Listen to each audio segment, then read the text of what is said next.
Oh, look at that. Some balls in Ottawa. Yeah. Woo! I bet you Fabian Zetterlund could use a beard and balls bundle from Manscaped. Manscaped.com. Promo code Dangle. 20% off international shipping and international tickets from Fabian Zetterlund because he's got to leave San Jose and he's got to go to San Jose. Sorry, not San Jose, Ottawa. He's going to Ottawa. And San Jose of Ontario. That's right. Exactly. Yes. It's sunny. It's tropical. It's Ottawa. Manscaped.com/Dangle. Get 20% off. Check it out. All right. So the trade is...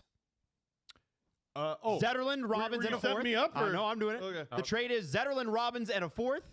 To San Jose, it's Ostapchuk. Zack Ostapchuk.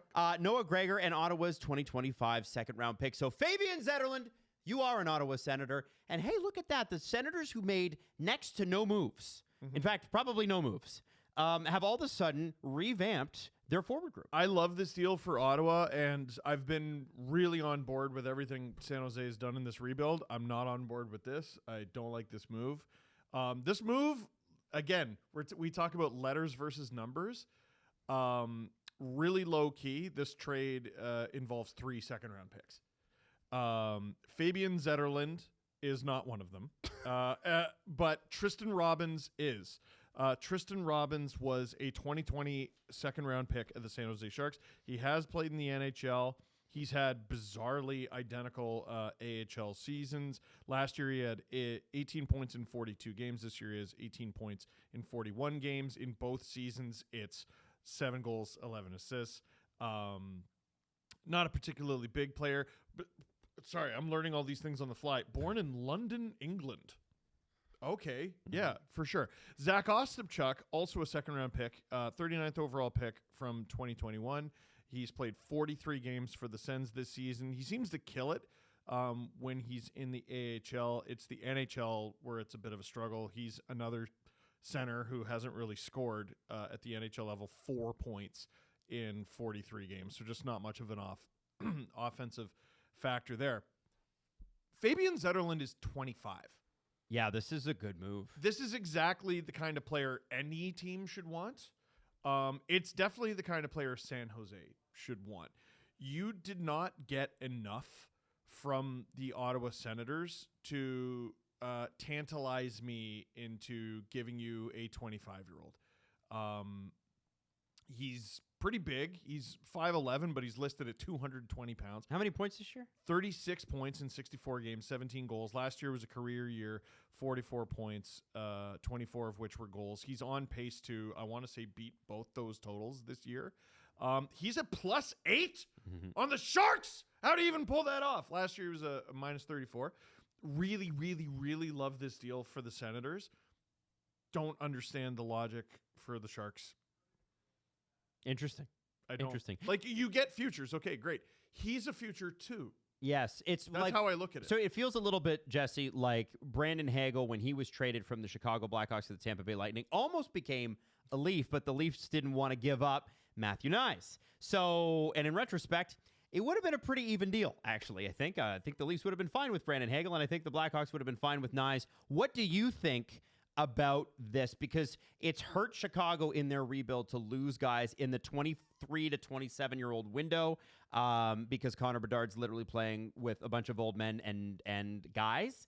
What do you think about this for the Sharks? So we're trying to piece together why the hell would they do this? Because he's 25, his stats are only going up every single year. They're the best of his career so far this season, and he has an expiring contract, but he's expiring as an RFA. Right. So you own his rights, and you can re-sign him at a reasonable price. I assume the negotiations have not gone well.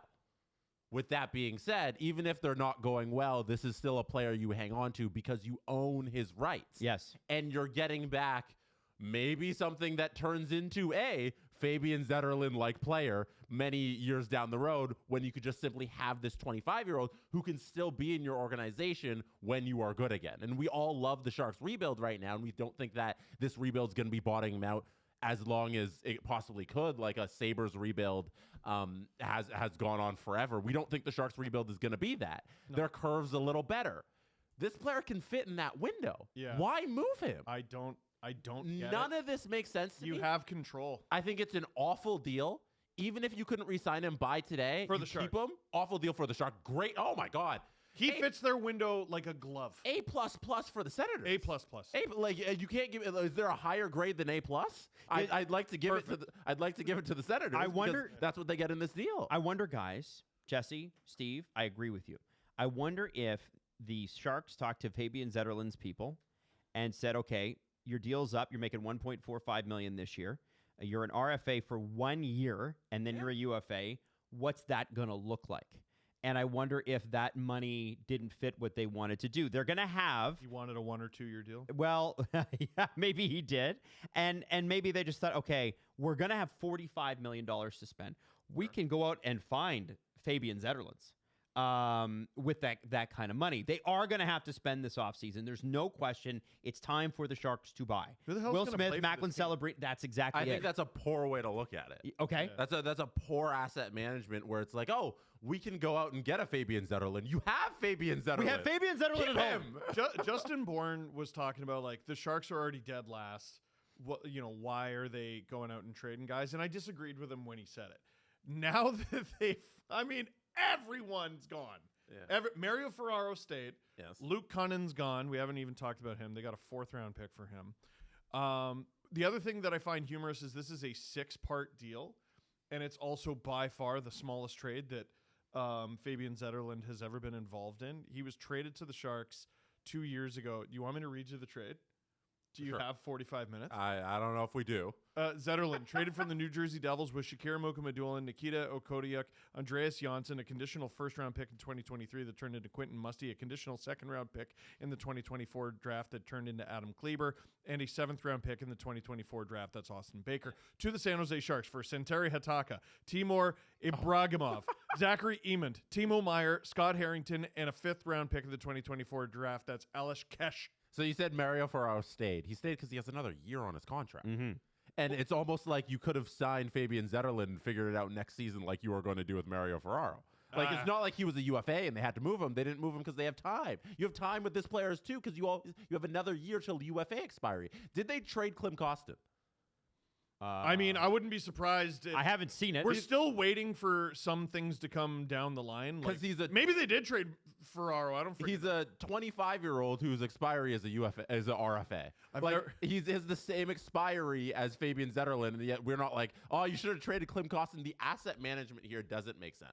Their top 6 looks like it's going to be William Eklund, Alex Wenberg, Tyler Toffoli, Colin Graff, Macklin Celebrity, Will Smith. If you take Tyler Toffoli out of that group, their average age is about 9 years old. Like, I think, listen, there's a lot of talent there. A lot of talent there. They have no players for the rest of this season. I think what you're seeing with Utah, we haven't done a video on that yet. What you're seeing with San Jose, what you're seeing with a few other teams, people are going to be firing friggin' bazookas in free agency this year. But you know who this is great news for? Well, not Mikko Rantanen anymore. Mitch Marner. Mitch Marner. Yeah. Yeah. Well, even as leverage. I would like, also say, Steve, whenever they do that, though, the money cannons come out July 1st, but somebody is always waiting when the music stops. And I think that there will be some interesting July 2nd and July 3rd signings that are a little bit more in line with with what we've been used to rather than the crazy money that's going to get thrown around July 1st. But yeah, the Sharks are going to be one of them. And you would have thought that they would, hey, maybe the Sharks are taking a run at Marner. I'm going to barf. I don't think Marner wants to take a run at the Sharks. Oh, okay. Well, fair. You never know. They got palm trees. It's not what us or Buffalo And have. Patrick Marleau. Hey, so listen.